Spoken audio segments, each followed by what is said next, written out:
Welcome to the Center Collaborative, Creative Solutions in Behavioral Health and Criminal Justice, brought to you by the Oregon Center on Behavioral Health and Justice Integration, which is also known as the Center. We at the Center are all about solutions. Our job in Oregon is to facilitate improvement of the system so behavioral health and criminal justice can work better together to engage people in treatment while promoting public safety. I am your host, Chris Thomas. I hold a master's degree in clinical psychology and have focused on the intersection between behavioral health and criminal justice for 20 years. Over 7 of those years were behind the walls of a maximum security prison. During this podcast, you will have the opportunity to sit in on real, in-depth conversations with experts about complex topics in a way that is both fascinating and digestible. We will focus not just on what is wrong with the system, but what is going right and how we can work together to evolve.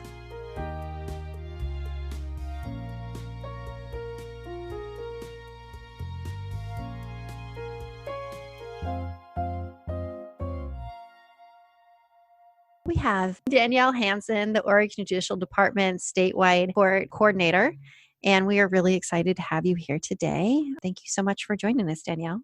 Yeah, thanks for having me, Chris. What do you do for the Oregon Judicial Department? So I've been working for OJD for 8 years, and for the last year, I've been in the statewide specialty court coordinator role. Prior to that, I was the treatment court coordinator in Lane County in Eugene. I started with a drug court, and we had a veterans court, but it was more of a docket, and we turned it into its own court. And then in 2017, we started a mental health court. So I did that for about 7 years. And then after a nearly decade vacancy of the statewide coordinator position, OJD posted it, and I thought that it would be a good transition into this new role. And here we are a year later. And that is where we met, is when you were the court coordinator, Eugene, and the coordinator position was over at the Criminal Justice Commission where I was at, but it was only for Criminal Justice Commission grant courts. And now with the Oregon Judicial Department doing it, you are a statewide coordinator, which hadn't happened for quite a few years. Right. It's been 10 years I think it was 2009 when things were dismantled a little bit. So for me, what's really exciting is I've never served. I was a coordinator for 7 years, and within that position, we didn't have an OJD statewide coordinator role to support the work of what OJD is doing for all of our courts. And so we've got a long road after 10 years of a vacancy within OJD, but I'm ready for the challenge. Knowing you the way I do, I know you are absolutely up for that challenge and the work that you do. What kind of initiatives are you excited about with the statewide court coordinator position? We have a new statewide management information system or a case management database. It's called Scms, Specialty Court Case Management System. It's been a huge undertaking because it is a statewide system, and having this system, we're able to pull out and run what is Oregon doing, who are we serving, what are our outcomes looking like, and it's a really long project. Our goal and what we're focusing on right now is getting courts to use the system. The best part about SCMS from my perspective is it's a central platform for the team. Everything you hear about treatment courts or specialty courts is team focused. You wouldn't be able to have the program if you didn't have a team in a collaborative approach and a non-adversarial approach. The specialty court case management system, SCMS, is just that, is there's access for all members of the team to use the system and to look in the system. And so when you want the real-time information on updates on the participants in the program, you log into this web-based system and can get those updates. And so that's a huge initiative and undertaking that we have right now. We've rolled it out to all of our courts, and now we're just working on making some improvements to meet the needs a little bit better for what we do here in Oregon. Yeah, so that's, I would say, one of the biggest initiatives. The second one is having a space for coordinators to collaborate. When I took on my role, I replaced an amazing coordinator. She was in the position for a really long time and made Lane County's program wonderful, but I only had 2 days with her. I had very little time to get the training that I needed. And that's the case for a lot of the positions. If a coordinator leaves, there's not overlap because it's usually only one position within each court or one coordinator for multiple specialty courts. Coordinators have a space to be able to reach out to each other and communicate. And so I've started a listserv or a distribution list where coordinators can email back and forth with each other about what's working, what questions they have, as well as we have monthly calls to where we provide training, we bring in presenters and a space just to kind of talk about what's going on. And we started that before COVID hit, but we increased those meetings after we have this whole new world of what do we do when we can't do anything in person. And so the big passion of mine since taking on this position is connecting the coordinators so they're not doing it alone. A piece for me is to not reinvent the wheel. Carolyn Harden, who's the chief for NADCP, she came and did a local training for us several years ago and taught me case, copy, and steal everything. I literally created a folder on my drive that day titled case because there's so much out there. Specialty courts are the most researched criminal justice program out there. We don't have time to try and reinvent the wheel and do it ourselves. And so if I can find a space for not just the coordinators, but the judges and the teams to be able to utilize tools where they're not having to do it on their own. So those are a couple of the projects that I would say. I feel like I would say I've just started, even though it's been a year, but 2020 has been its own time frame. That it has. It's had its own time frame and its own challenges, that's for sure. For our listeners, could we take a moment and talk about what is a specialty court and what does a court coordinator do? You'll hear the term specialty court and treatment court, and you also hear problem-solving court. In Oregon, we reference them generally as a specialty court. So the treatment courts, specialty courts, the courts that meet best practice standards or the 10 key components of a drug court or a specialty court. And then we have problem-solving courts that often have what we call like the specialized dockets, where maybe a judge is meeting with them, checking in with them to see their progress in treatment, but they're not meeting the basic 10 key components of having a staffing or having a team together. And so they are called different things in different states. So I think that it's helpful just to kind of hear what some of those terms are. And I often use treatment court and specialty court interchangeably because it was a treatment court in Lane County, and statewide we have the Oregon specialty court standards, which are adopted by the Chief Justice, and we have the specialty court case management system, and we have our statute that references specialty courts. And so I think that that's probably helpful to kind of reference because it can get confusing on the language. It can get really confusing. That was the best explanation, I have to say, though, with the difference between specialty courts and treatment courts and then problem-solving courts, because you hear all three. The delineation between specialty and treatment courts having the 10 key components and the problem-solving courts being very, very important in special dockets, but they don't have those components that the others do, was the best explanation I've ever heard, Danielle, because I've always kind of wondered about all the different terms and where they fit. Good. Well, I'm glad because it can get confusing, not to mention for those listening that, have been involved in the criminal justice system and you hear the word drug court sometimes across the board. But now there are all kinds of different court types that tailor to the specific needs. And so what falls into our treatment court, specialty court umbrella is 6 different types. And so that is drug courts, mental health courts, veterans treatment courts, family dependency treatment courts, juvenile drug treatment courts, and DUI courts. And so some of the problem-solving courts are community courts or domestic violence courts. And again, those specialized dockets where a judge may be meeting with them outside of their sentencings or their regular criminal hearings to check in with them. The 10 key components are the staples of what a drug court is. And so initially you have all of these cases coming through that are drug related or drug and alcohol related, where somebody's got a substance use disorder and way back when these programs started, what the research showed. And I'm going to say that phrase probably over and over in this conversation. And it's because there's so much research. And again, do not reinvent the wheel and try and come up with something that you think works, because there's research out there that shows you what does and does not work for these courts. And the key components, so the key components are the guide, I guess is the best term, that was initially there in when the programs first started. And then the best practice standards are what was researched to prove, to show what works. And they really encompass each other really well. And so, so the 10 key components of how these specialty courts operate.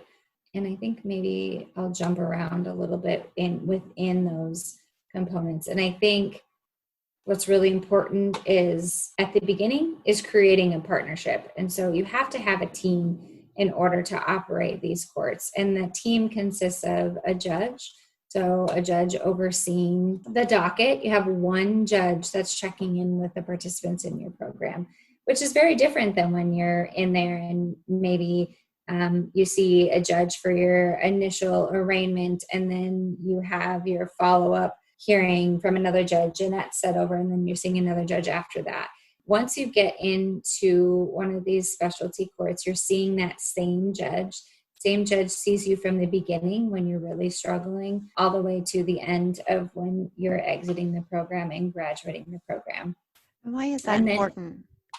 Yeah, that's a great question, because for them to see the progress and to be able to address what your needs are, and for them to be able to follow your case, you develop a relationship with a judge that is not normally there, and trust that's not normally there in other criminal case processing. So one of the things that I did when I was on the local level as a coordinator is we did yearly participant surveys. And what we did was we took those surveys, and from the feedback that we got, we looked at what needed to change for the program, what policy level needed to change, because it's important to get feedback from people that are receiving the services within your programs. And in that survey, it was without a doubt 99% through the roof from that survey. The question was something along the lines of, the judge cares, or the judge is important. Having the same judge follow me through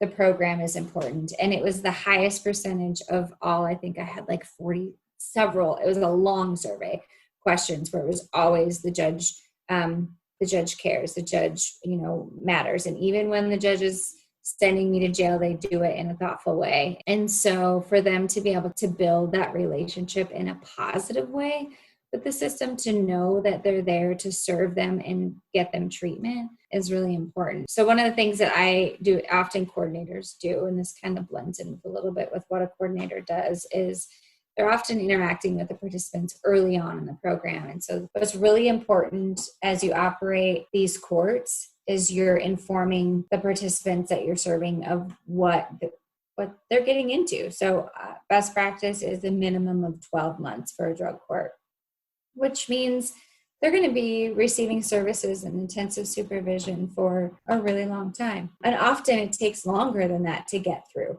So you're serving what they refer to as high risk and need to recidivate. So you're serving those that aren't going in, maybe getting that first time offense, and as soon as they do, they have family support and they're going in and getting treatment, and they have all of those needs met. That's not the population that is what best fits our specialty courts. And what the research says is that you're serving the highest criminogenic risk and need. And the reason for that is because the supervision and the requirements of these programs are so much more intense. They're getting a higher level, what we call dosage, or higher level of treatment and supervision to address those high risk factors and the high criminogenic need. So they have a severe substance use disorder.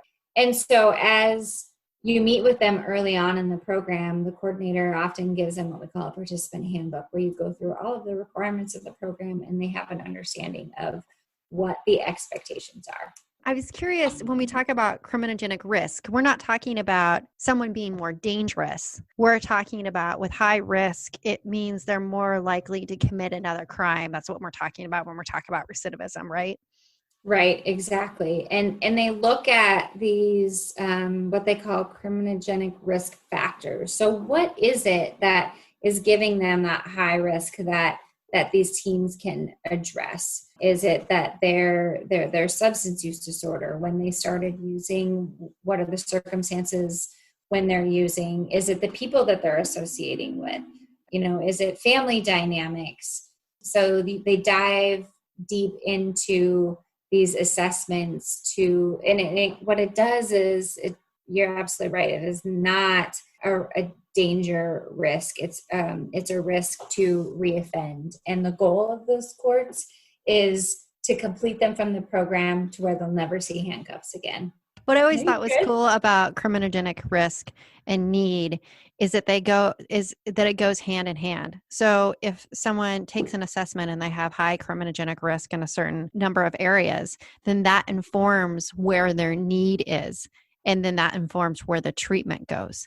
So what's going on with their family or what they think about the behaviors that they're engaging in are contributing to their use and their criminal behavior, then those are the things that are targeted in treatment. And I always thought that was a really interesting way to do it that was very different than what was done before. Essentially, what comes from these assessments is they refer to as case planning. So you're not just winging it. There is something that says, here is what you should be focusing on in order to prevent this person from seeing handcuffs again, in order for them to have a long-term life of recovery and not looking over their shoulder as often they have been for several years. Is you have these areas to say, hey, looks like this one is what we need to address first. Often their substance use disorder. And when you address that, it impacts the other areas. And what I always like to see is when you reevaluate a year in and you see those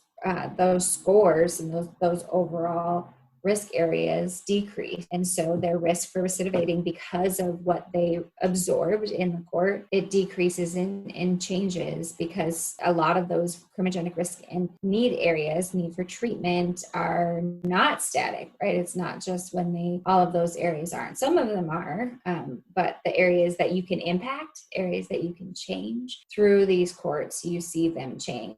And I'm going to go off on another tangent now, but that's a huge part of why I've been in this field for so long. I used to work for child welfare, and is what really got me into this field of working with people with a substance use disorder. And what I didn't get from working there is I didn't see the end result.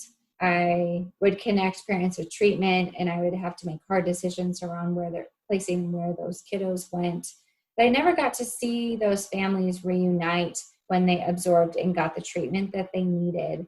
That's what we get to do in the world of specialty courts, is we see them at their bottom where their kids are in care, or they've lost everything and are homeless, and they've lost their job due to where they're at, or they're looking at prison time. Often there's prison time hanging over their head, and then they start in the court, and a year later, 18 months later, 2 years later, you see them reunited with their children. They have safe and stable housing. They're employed full time. Often they've gotten their GED if it's something that they wanted to pursue in order to go on a career path. And you see that end result, and it's really impactful. And you develop relationships with the participants in your program. And when I say relationships, in the sense of they come back. You see them walk through the courthouse and check in, to wave at the judge when they're on the bench, or to wave at the team because they know every Monday at noon you have drug court, because they know that the program has changed their life. And so to be able to see that is what really keeps everyone going that's on the team. And that's a lot of the feedback that I get from teams, and why people are volunteering to serve as the different various team members because of the outcome. That's incredible. What a difference to that person's life, and also to the community I'm curious if there's any research around the difference with folks assessed as high risk, high need, who don't go into a treatment court versus those who do go into a treatment court, and what the outcome is as far as recidivism. Because of the level of supervision and the increase. So you're getting supervision from not only a supervising probation officer, but from the judge and from added layers from the team. Folks are followed much more closely when they're in a treatment court than they are in supervision otherwise. Is that right? Yes, and that's why they need to be high risk, because they're the biggest bang for the buck per se. So those that are facing prison, there's more resources and more wraparound services in these courts than standard probation. And standard probation, you're getting the supervision that is needed and the home visits and the check-ins, but you don't have the intensity of that team approach and checking in with the judge on a regular basis. And why these courts work is because of that aspect. That's a myth sometimes about treatment courts, is that folks think that the person isn't being held more accountable by being in a treatment court. And yet it sounds like that it's quite the opposite of that there is a lot of accountability and supervision that goes along with these cases. Yes, absolutely. And often the teams know more about what's going on with them because of the increased supervision. Another aspect of that is in the drug courts, they're getting drug tested on a much more frequent basis. And by doing that, you're able to identify what the need is. And so by testing once a month or at random, maybe when your PO sees you, or maybe in treatment where you're once a week, but when it's coming, is for those that have a severe substance use disorder, having those random QAs like they do in specialty courts is a tool for them to stay clean and sober and to get clean and sober. And it's an added supervision layer. And so when we worked with our local courts to get buy-in from our teams, that was what I would say is they have only they get over 200 UAs as a part of being in the program. And yes, they're going to have more positives than if they were just tested once a month and know when the testing is happening. But in order to get them the right level of care, the right amount of treatment that they need, you need to have that drug testing. And that is also goes into that category of added layer of supervision and serving those, again, that have high criminogenic risk, high risk for recidivating, committing more crime, and are and that need, that severe substance use disorder. You don't want to mix those that don't need it. So for those that come out and are assessed as low risk and maybe have the family support to get treatment on their own, are employed full-time and financially stable, and have not had a history of trauma or have not had a history of crime at an early age. You don't want to mix with those that are high risk, because what the research shows is then they become high risk. Putting them in those cohorts for those that are high risk then blends that, and those that are low risk absorb that in a way that's not good. Yeah, I found that that's one of the hardest things sometimes to talk about, is that whole low risk versus high risk. And the tendency sometimes is to blend folks because they want to get everybody into the court. But the problem is then everybody becomes high risk. That's really problematic for your program. Yeah, and there's a way to serve everybody, but you have to do it on very distinguished tracks or different levels, where if you've got somebody that is low risk, but maybe they have high needs for treatment, and you're able to have a different day that they come in and check in with the court that they're doing treatment elsewhere. They're not seeing a probation officer and sitting in the probation office's lobby and spending time with those that are high risk. So you have to have very distinct tracks, and their timeframes are often less if they're low risk. And so again, you're absolutely right. Once a community knows and gets the impact of these courts, you're right, they just want you to serve everybody. And there is a way to do that if the resources are available. But what the resources and the funding needs to be focused on is those that are high risk, which is those that don't have a job and are facing prison time and don't have homes. And so using those ancillary services and resources to pay for treatment, to get them into safe and stable housing, recovery housing, and to get them job placement resources to get them to be able to be self-sufficient, and all of that is where you want those resources to go towards. Right. And it's not about those folks with lower risk recidivate not getting placement somewhere. It's about diverting and deflecting that person in a place that makes more sense than a treatment court. Yes. It also sounds like not only the supervision part is really important, but the support part. And we were talking about that earlier with the staff and with the judge, that with traditional supervision, you don't really have the relationship or the time if someone's having a really hard time and they're getting close to relapsing.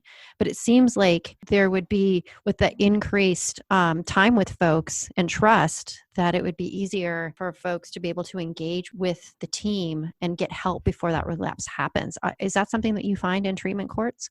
Yeah, absolutely. And the other piece to that puzzle that expands that team is you have a team communicating nonstop, daily, hourly, about what's going on with the participant. And they have a lawyer representing them. So you've got the judge, the court coordinator, one team member from the DA's office works with a specialty court, defense attorney, whether that's a public defender. We've got, again, one representing the participants in the program. And that includes representation after that case is resolved. So these are cases that have been adjudicated or they've been sentenced, and they continue to have representation in court at every single hearing, which also is not the case for those that are on standard supervision. They don't have the resource if those cases aren't pending anymore, which I think ties into what you referenced about being able to connect them with treatment. And so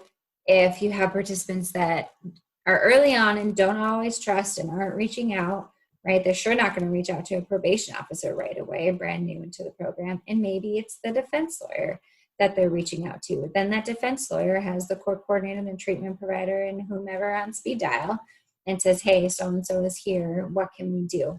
And so those are the types of conversations that are happening on a regular basis in these courts, because you have that team approach, and you have, often you have law enforcement on the team as well. And so if probation can't go out, you have a law enforcement representative that knows that someone's having a mental health episode, and maybe it's not great for somebody to go pounding on their door, and that somebody from the team can communicate what those needs are through family, whatever the circumstances are, but to wrap those services and support. And then when you do something like that, when you do it thoughtfully and you have that team approach, that's how you build trust for these individuals who have not trusted the criminal justice system their whole lives, whether they're 20 or 50, and their whole lives is not having that relationship with a judge or even their lawyer or the district attorney.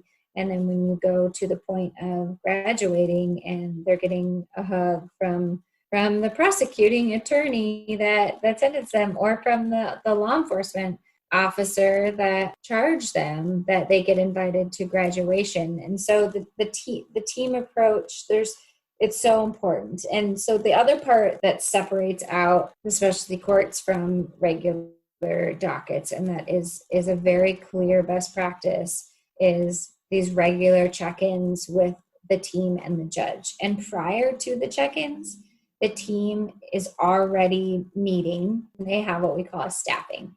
And so at those staffing meetings, the whole team gets together and talks about everybody on the docket.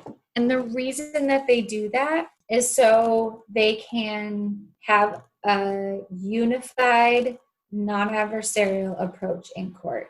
Is how many times have you either been in court in person or watched court on TV, and it's the defense lawyer and the prosecuting attorney yelling at each other about what they want for their client or what they want, all those other circumstances? That's not this type of court not this type of service. And so what happens in those staff meetings is you're talking about what's going on with the participant, each and every single one of them on the docket. Tell me about their progress this week.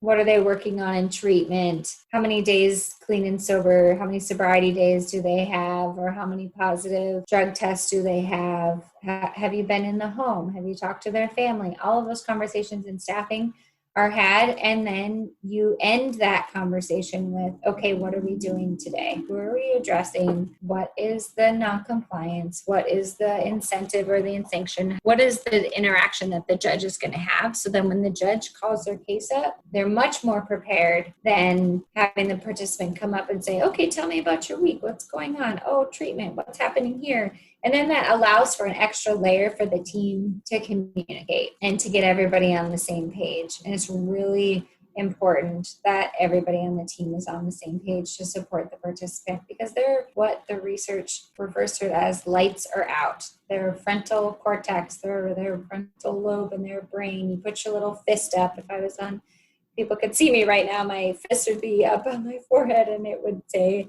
lights out. So, and that means that their cognitive brain is not thinking. And so early on, and that's because of the substances and the years of use that they've had. And so reasoning, judgment, and thinking, all three are not working when they first come into a drug court. And so what do you need to do to change that is to provide them with high intensity of services and supervision to improve that thinking and reasoning and judgment, get them the services and the treatment that they need early on. And so by doing that early on in the program, they're coming to court much more frequently, often weekly, for the first, what we call phase. So everybody in that staffing, including the judge, are in the same boat, rowing in the same direction. And a part of the treatment court, or especially court philosophy, a really important component of that is that the participant knows that that's the case, knows that these conversations are happening and have consented to that. Yes, very good point, an important point. So back to the conversation I mentioned earlier around the participant handbook, they are informed of all of that when they come through. You'll have representation, your lawyer will be updating and receiving information in staffing. The team will be talking about you in staffing to get an update. So everything going on with them is not shared out in court on the record. It's in court. In the in-court portion is a summary of what is going on with them. Often they're getting what we refer to as a quick and swift either sanction or incentive. So behavior modification. So what we do in court is when they make very small incremental progress, you want to reward that and you want to do it really quickly. That's another layer of why the specialty courts work is that behavior modification component and the incentives and the sanctions that come from the judge and happen in court. So you have the staffing conversation prior to court. That doesn't mean that then it needs to be an uncomfortable feeling where you feel unsafe the moment you walk into the courtroom. And even when participants come through 3 months in and they're like, okay, this judge wants what's best for me. Oh, even the DA poured me a glass of water because they knew that I was really stressed out, or a family member, a friend passed away of an overdose. And they were the one like, why am I getting a glass of water from the DA? Even 3 months in, coming into court every week is still stressful, even without a team that is arguing and battling back and forth about what's best for them. And I think the other thing that I would add about staffing is roles change in staffing.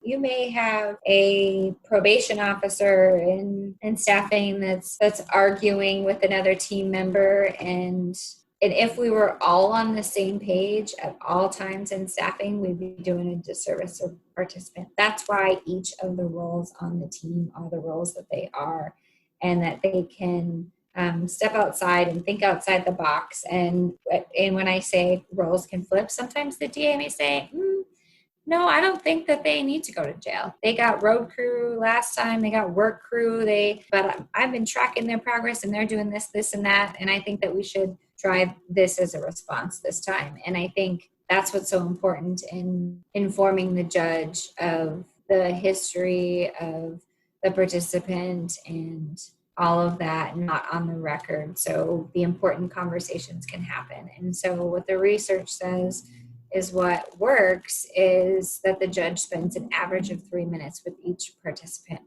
And it's with that participant. It's not talking to the other lawyers or, tell me about the case. It's them interacting with, tell me one thing that's going well in treatment. Tell me about your kiddo that often the judge knows their name because of the interaction that they've had with them for so many months. And tell me about the job interview that you told me last week that you were going to have, and getting updates on those areas. And then again, ending it with incentives, providing them with incentives for progress. Sometimes that's sobriety days or clean time. Other days it's because they got a job. Other days it's because they turned down drugs for the first time in their life and shared that with the team and were awarded for that really big step that hasn't been in there. And other times it's that they showed up to their treatment group on time for the first time ever, because showing up on time is not a part of that what I talked about, prefrontal cortex and the lights being out. You're not able to think that through, getting someplace on time, and you have to reward those small little incremental steps. And on the opposite end of the spectrum, you also have to address the criminal thinking and address the non-compliance as well. And you have to do it really quick. So if someone doesn't show up for a drug test, if someone tests positive, if someone isn't showing up to treatment, you want to respond to that right away and respond to it in a way of what are they capable of doing. So when participants come through the program, we don't expect them to be clean immediately, because if they are, then they potentially could be doing that on their own. And so what we want them to do is to show up and be honest. So in those handbooks that the coordinators give out, that often is what is in them.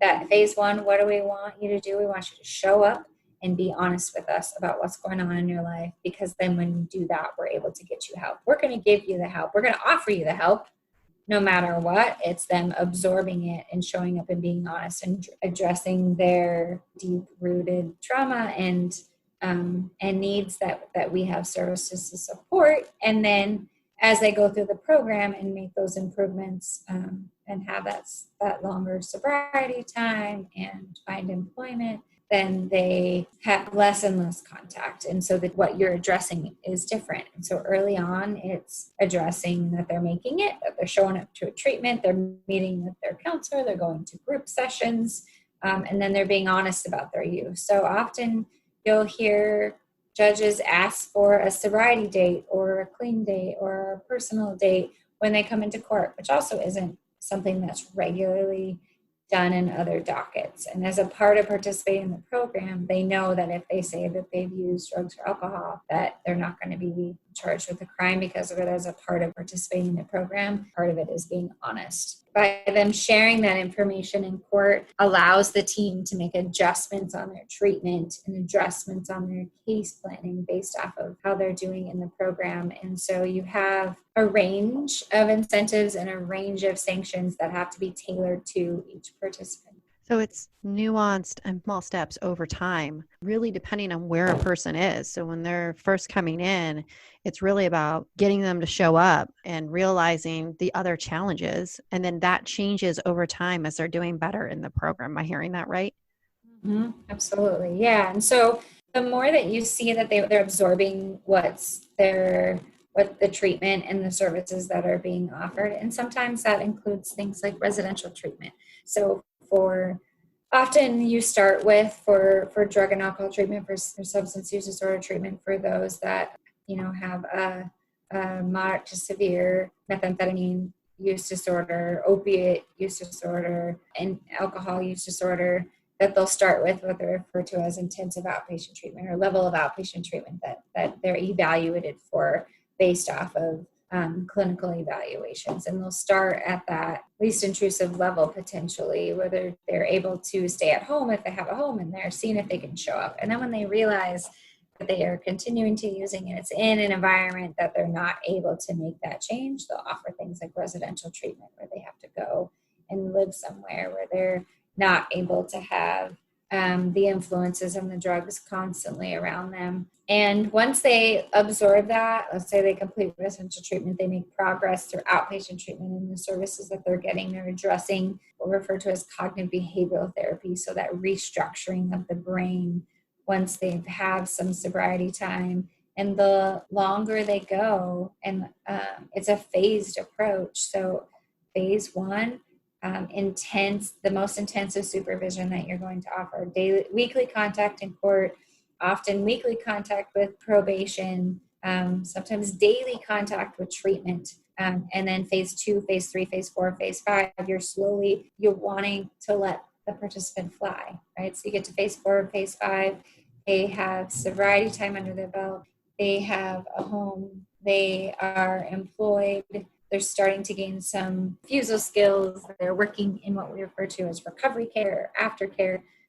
It's a long-term process. Judge Shanti was my first specialty court judge when I started, and one of the changes that she really pushed for us to make when we had a training from Carolyn Harden for the NADCP was to actually change the name of our graduations to commencement. Because once they hit graduation, it's a new beginning.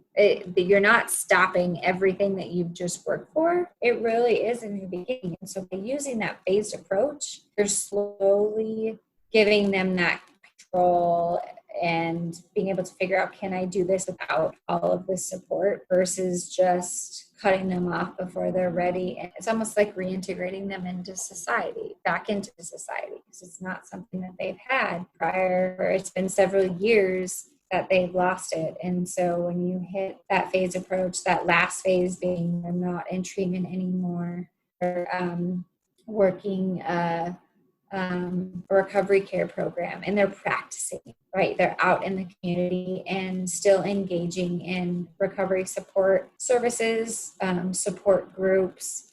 So whatever that means for them, sometimes it's AA or NA, sometimes it's Celebrate Recovery, sometimes it's Refuge Recovery, sometimes it's Smart Recovery, but that they continue to have that support network long term. The research shows that as well, is that they have a recovery care program, that they have that piece in their back pocket that says what happens when this happens, because it will, whether that's a family member passing away or losing a job or all kinds of different examples, and that they've worked through that in treatment. So they have a safety plan in place to be able to maintain what they have put in. It's really important that it's a phased approach. You're slowly integrating that in. And the other parts of that is by the time they get to that last phase, they're checking in with the judge once a month instead of once a week. So you don't ever want them to go more than once a month based off of what the research shows. And at that point, you're having a different style of conversation with them as they get into those last phases of the program. What do they need for long-term care? What are they doing for that layers of support? How are they becoming self-sufficient and doing budgets with the case managers and long-term planning around housing stability? Is it clean and sober, safe and stable housing they're going in? Because you don't want to set them up to leave your program and not be in that safe environment. I know it's a hugely transformative process. I've had the opportunity to be at some of those commencements, just how absolutely powerful they are. So moving to hear folks talk about what headspace they were in when they first came in and where they were at the end of this process. It's incredible. And then the kind of support that they get from the team and the judges, and hugging district attorneys and judges, as well as behavioral health providers and parole and probation officers, that it's like something I had never seen before. I remember that with my first graduation. It's pretty amazing. Yeah. And so like I mentioned earlier, where I talked about where we do yearly surveys to get feedback from the participants, the other thing that is really important to do that I did as well, and courts do, is what they call is an exit interview. And so you're getting the feedback from the participants at graduation. And one of the things that I would often hear and continue to hear after participants would graduate is, because of that intensive services and supervision, I would hear alumni or graduates come back and say they would still call the UA hotline. They would still call that line and listen for their number, because that was a tool that helped them stay clean. And so often they first come into the program and it's just so much and too much, and they can't do it. And then at the end, what they say is, don't let up, Danielle. You have to provide us with this structure. We've never had the structure in supervision, the structure in our lives, and you created it for us. And the judges that I've worked for often will say at graduation, and will say it to the community, as a lawyer or as having their law degree, they wouldn't be able to do this program. That as hard as it is, which is why it works, which is why the research shows it works, is that starting this without a car, without a license, 2 kids having to get on the bus every single day and go somewhere that maybe you have to take 3 different buses to get around, while going to meetings and not even being 3 minutes late. And that is put in place from the outset of the program. And that's huge compared to where people come from. Right. Yeah. And so having to go in and be held accountable to the judge, which again, for me, it all comes back to that, because you have that layer of one, especially if you build that trust and support with the judge, you don't go back and have to tell the judge that you used or you missed something, because they're rooting for you.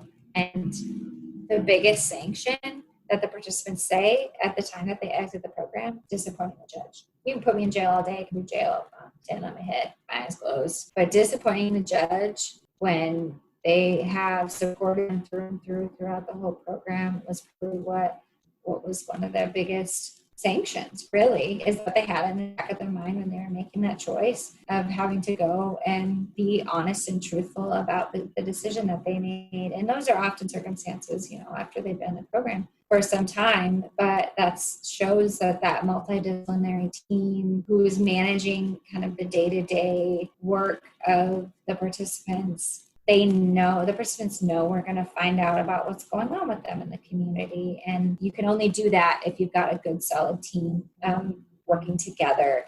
And often when I tell them at orientation, so when I get to see them that first day, and what I tell them I remind everybody at graduation as well, is the team has this caseload or this docket by choice, right? So they're often volunteering to serve this population. They're not required, right? Usually the probation officers have a caseload specifically to the specialty courts that they've offered. The research shows for the judge to ask for the docket, your outcomes are better. For them to be on the docket for at least 2 years, your outcomes are better. If courts meet these best practice standards where they're getting the treatment and they're getting it really quickly, they're getting the level of care that they need, they're getting drug testing 7 days a week.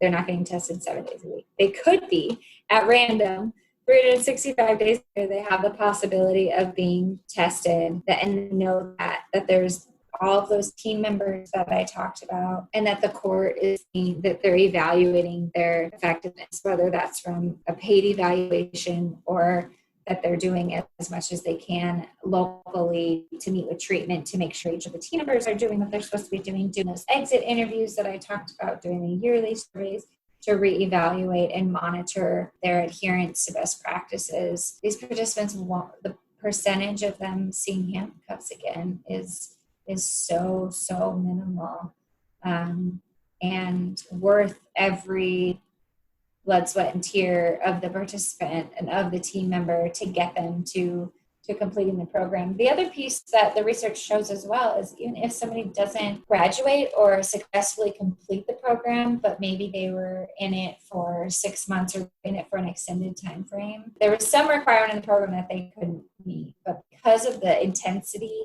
of the services and the supervision, the outcome, the chances for them recidivating are still lower than those that are not in the program. So the difference is, for those folks that didn't even finish with the specialty court for one reason or another, you still see a huge difference in how they're doing, even with the small time that they're spending in the specialty court, versus folks who didn't have time to be there at all. Yeah, and a lot of A lot of that is because you're connecting them so quickly and early on to treatment and to services. So the research shows you're doing 52 days within arrest, and then you're connecting them to treatment essentially immediately. So you're evaluating them for the appropriateness for the program, and then you're connecting them with services and peer support. They're helping them get to treatment. They often have connection for bus passes and all of those ancillary services really early on. Getting that buy-in and that trust, even if they maybe don't successfully complete the program for whatever reason, it's still a success in terms of the world of recidivism and them seeing handcuffs again. And a lot of times as well, you tie it to the family treatment courts. In Lane County, we have several family treatment courts in Oregon as well, but in my experience in the work in Lane County, we had our Friday day was those family members that had child welfare involvement. And the thing that I saw coming from working from DHS is the reunification of the families was more successful. I guess this is anecdotal from my perspective, but they were reunited with their children, and why we have our family treatment court model because of that, because they're getting the intensity of supervision and treatment and getting what they need to be able to be reunited. The difference that makes for those children, and then the probability that they'll be engaged in the criminal justice system later on if they weren't able to be reunited with their folks. Yeah. With the COVID epidemic, it has really impacted folks' ability to be there in person for the courts. And I would imagine this would significantly impact both the staffing that's happening, but also the participants really feeling that strong support and supervision as they go through the program. I'm wondering how COVID has impacted all of that. COVID has been a whirlwind. Courts went several weeks without being able to have contact with their participants in person. Some of them transitioned to phone appearances, but it was several weeks after the pandemic hit in March. But what they've transitioned to is pretty remarkable. Having video telehealth and remote hearing options now, the feedback has been pretty great nationwide and for Oregon. What some of our trainings have shared is participants are talking more, because for those that have are comfortable in the environments that they're in, they feel like they can have some more of those conversations that maybe they couldn't always have in person, or they didn't feel comfortable to have in person. And so they've transitioned to remote video hearings and all telehealth services. And some of the great things that have come from that is, so for example, and I keep bringing Lane County back, but it's where my experience comes from, is Lane County is the size of Connecticut. And how you reach everybody across all of the spaces in the county, out in Florence, way over the mountains, and expect them to get into town or to have resources to serve those in those rural areas was really, really difficult. And now that you can provide telehealth for those that don't have to drive in, or for the families that have 2 or 3 children that have to take 3 buses and lug their kids around, that's probably not safe for them to do, has been really great to be able to see the adjustments that courts have made. Several courts had quit drug testing for the longest time because they couldn't do it safely because of COVID, and had to make adjustments as to what type of testing they were doing.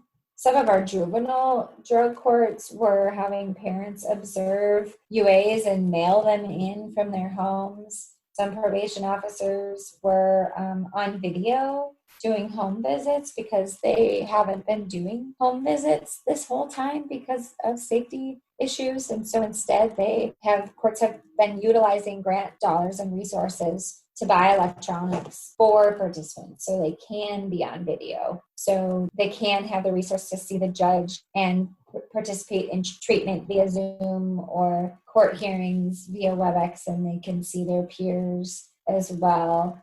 And so they've used resources and they've adjusted in those areas. And so the probation officer can randomly call them and say, show me your fridge, show me your house, making sure that it's a safe environment, and just getting creative. And I think although it's been, and it still is, a very difficult time, we've learned that we can still operate in all things pandemic and COVID related, and how we can support the participants and that we don't have to just shut down because of it. And so it's been pretty remarkable watching the courts make these adjustments and learn as they go. The other thing that they struggled with is that they didn't have a lot in terms of incentives and sanctions. And these are really hard programs. You want to reward them for the work that they're doing. And you also need to hold them accountable when they're non-compliant. When you don't have those resources, again, you have to get creative. What other things can you do to support them? And for those that have a substance use disorder,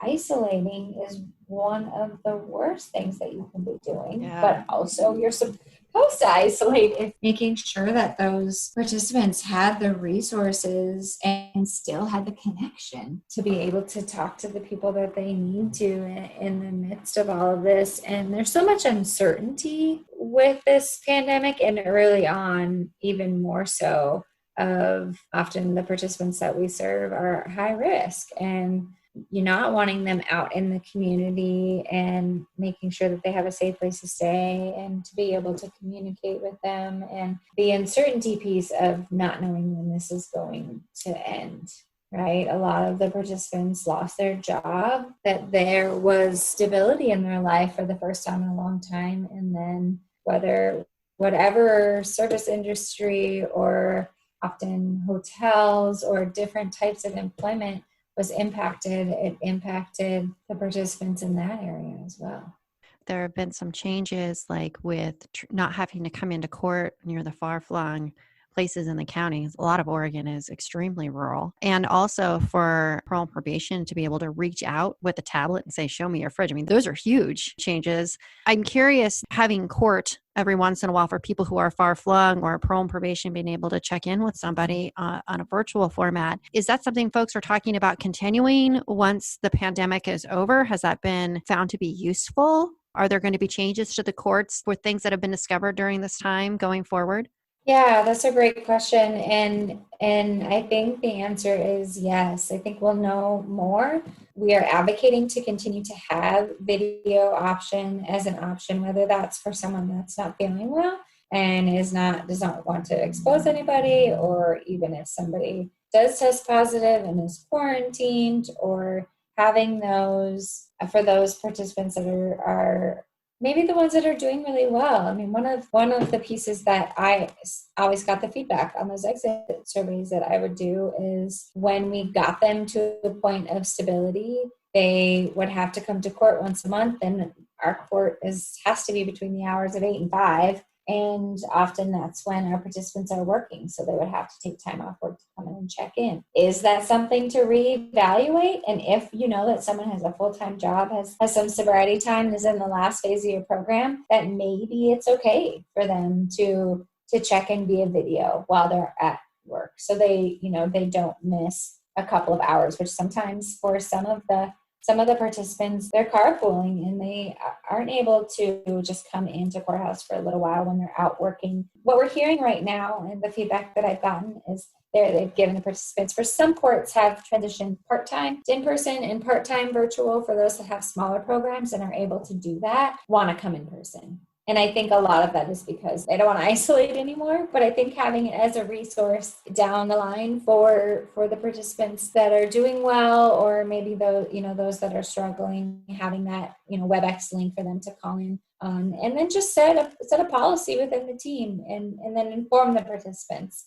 So you don't want them to be surprised about what those expectations are. So what works, and we're continuing to look at that. And the Chief Justice is reviewing what is the new standard and what can be offered for our courts as a whole. And to take a minute to say, okay, we've been doing this way for a really, really long time. What can we take positive from this pandemic and utilize in a way that now we have all of these added resources that I think courts were already contemplating, but you just needed that little extra to say, okay, I think that this can work. The remote supervision aspect, because the biggest thing that I would hear from probation officers is when you have a really high caseload, getting out in the field and getting to the homes of your participants is not something that you do as often as you want to. So is there a way to still continue to do that and to do it remotely, even if you can get back out in the field? But when you have such rural areas that take you an hour one way to get to,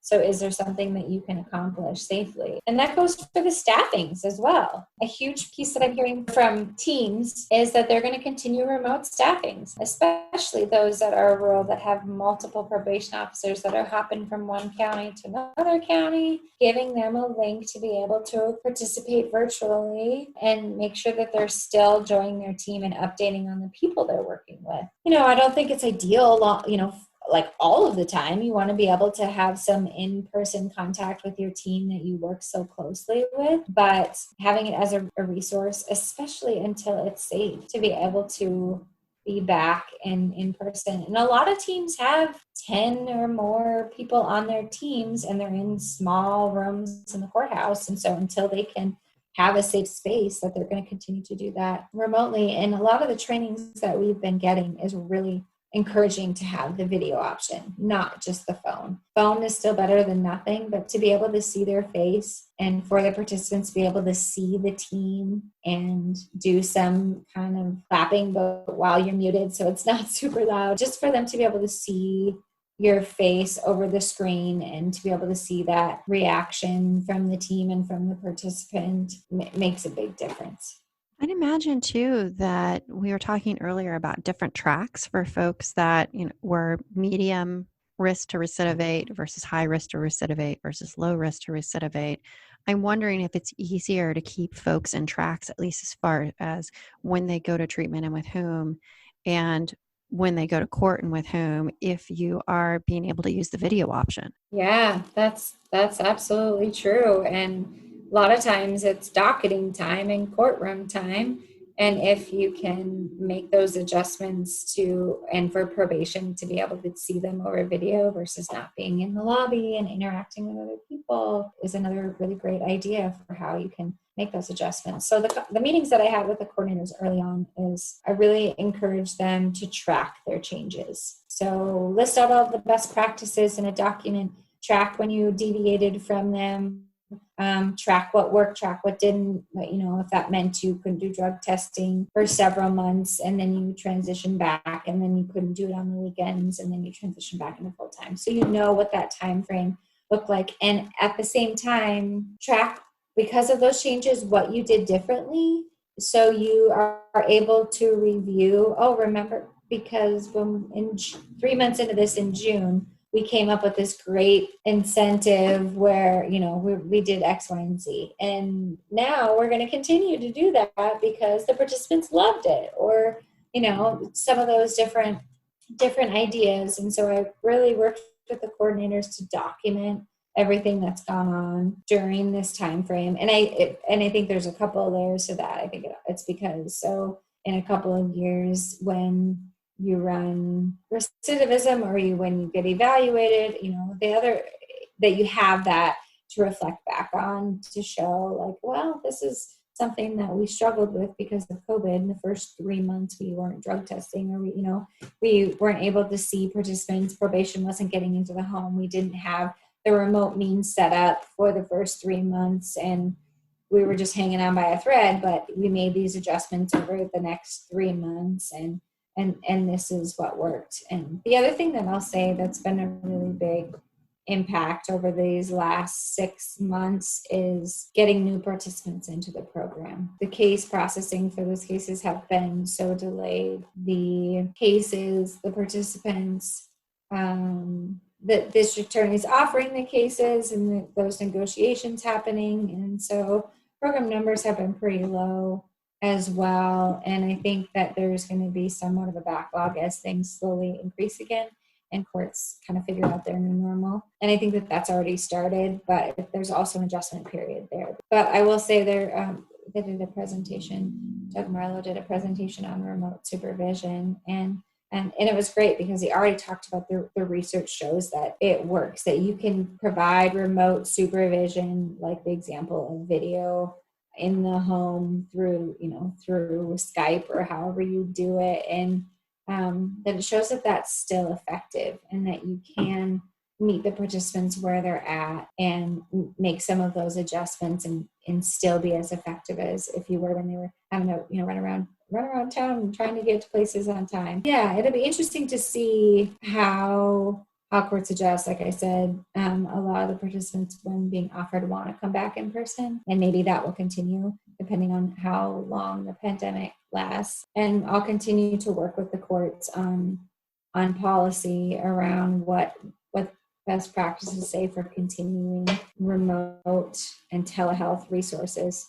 And I think the telehealth, I've heard feedback in both ways. Some participants, it's hard to get the counseling when you're not able to be in a safe environment, if you don't have a safe environment to be able to get that service. So I think courts have gotten creative, and some being able to come in person and really reducing the number of people in the building so they can see those that really need it, that are at higher risk and not in safe and stable homes, to be able to do telehealth in a space that works for them.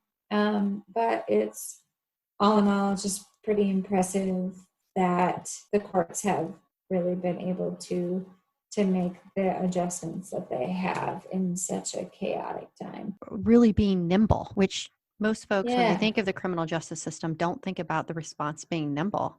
But it sounds like in the last couple months, that very much has happened within the treatment court, specialty court piece of the court system, is really being able to think about how to make this still work. Yeah, absolutely. And just to not throw in the towel, and the work that OJD did to expand to have remote means in place, and the partnership that we have with the CJC to expand to making sure that everybody has equal access to be able to participate and have phones and have internet capabilities to be able to participate in the calls is really great. So in the time we have left, if you wanted folks as a takeaway message for treatment courts, if there's one thing you would want, or specialty courts, the one thing you would want them to know, what would that be? For the treatment court practitioners that are hearing this, to not give up in a time that things are really difficult, and to lean on your team for support. It can be really difficult even without 2020 in the mix, to serve this population and to remember your why. Why are you serving and participating and continuing to support the community, and remember the work that you're doing. For those that are listening and just learning about the specialty courts for the first time, and have family members or friends that are suffering in this area, to reach out and to know that there is support in place, and there are programs where they can find the change through these specialty courts. And it's a long road to recovery, which is why these programs are so long to get there. I think that's a lovely place to end this. Is it's a long road to recovery, but we found with these courts that they work, even though it may seem that it takes a really long time. The change in folks' life is huge. Yeah, absolutely. Well, I appreciate you joining me today. It's lovely to connect with you again. Thank you so much for joining us on the podcast. Thank you. So that was Danielle Hansen, the Oregon Judicial Department Statewide Specialty Court Coordinator. Thanks again, Danielle.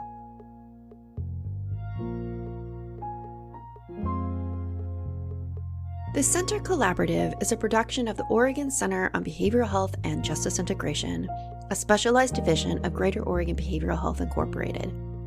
It is produced by me, Chris Thomas, with production assistance from Patrick Kennedy. Music by Patrick Mulvihill and Patrick Kennedy. Subscribe to the Center Perspective using your favorite app. To learn more about criminal justice and behavioral health in Oregon, visit the Center's website at ocbhji.org. You can also find us on Facebook. We'd love to hear from you. Please reach out to us. Join us next time as we chat with the experts about programs and partnerships at work within this complex and yet compelling field.